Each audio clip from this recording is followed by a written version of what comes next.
Hi, welcome to Morning Market Call. I'm Jeff Butler, and with me today I have social media expert Barney Lund, and of course our resident Marriott School bracketologist Graham Orm. Welcome to the show, fellas. Thank you. Thank you. Unless you've been living in a closet, if you've been on BYU campus, you have experienced what some call Jimmer mania.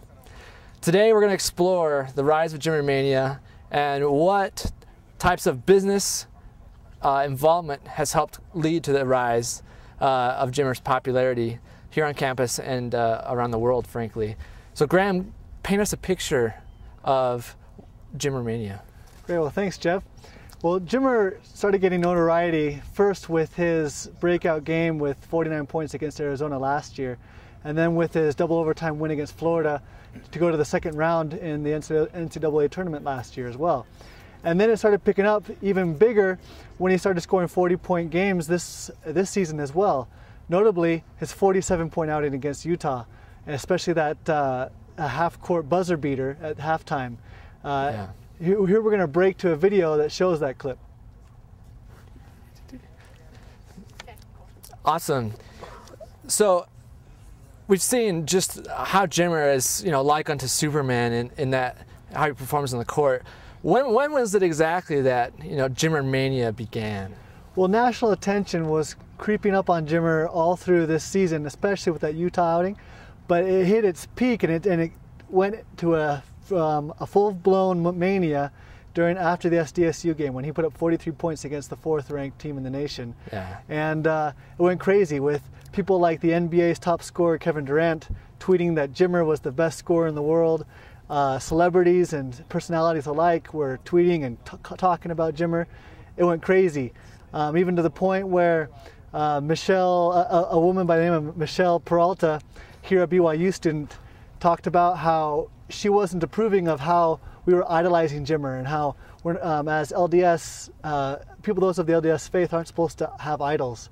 And then her Facebook page received so many hits and so many comments that the thread was literally thousands of comments long.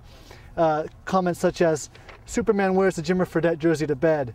Jimmer once played Confucius in a game of Connect 4 and won in 3 moves. America's not a democracy, it's a Fredettership." So where it peaked was when Jimmer's name was no longer a noun, it became a verb. Right.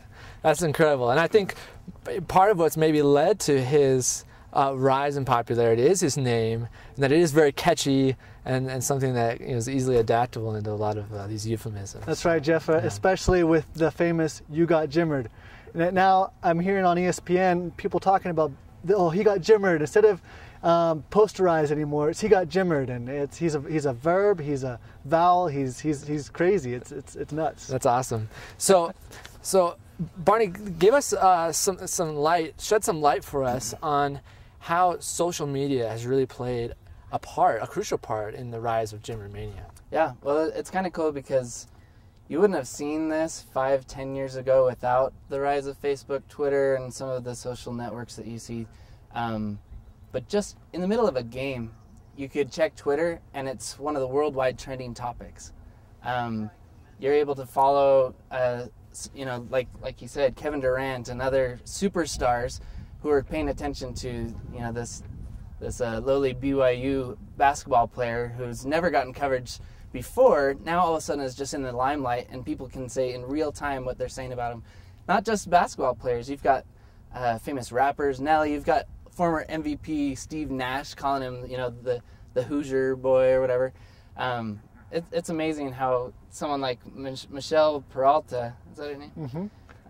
Can be vaulted into the scene because she says one thing about Jimmer, and everyone comes down on her like a ton of bricks. And that actually got picked up on ESPN. Right. And just, now it's everywhere. Yes. She became a sensation overnight. She has her own Wikipedia link, I hear. Oh, yeah. She got Jimmer. So, yeah, she got Jimmer big time. And so who's taking advantage?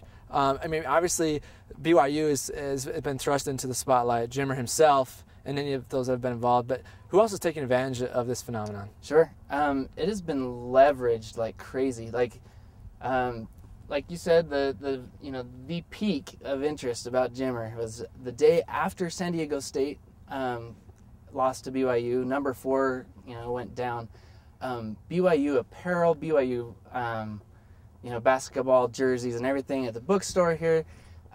It jumped to a number in one day that actually beat all the revenue numbers over the past bunch of years, like full year numbers or whatever in one day. So, I mean, merchandise sales have gone crazy. Not only that, BYU is one of the benefactors, but BYU plays TCU, and all of a sudden TCU sells out their first home game, their first sellout in 7 years when they play BYU. So everyone's trying to leverage, kind of get a little bit of the Jimmer cash.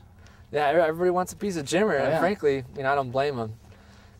So thank you guys so much for coming on the show, Sure.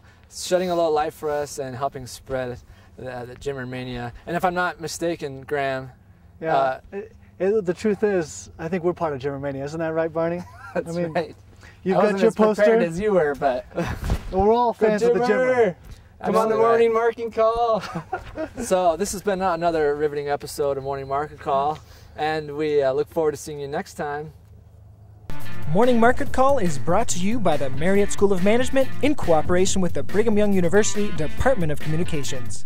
MMC is made possible by generous donations from Larry Tasjan and Gary Williams. This show was produced by Jeff Butler, David Wood, and Doug Mumford, with line producing by Beth Grimmett. For more information, please follow us on Twitter and Facebook.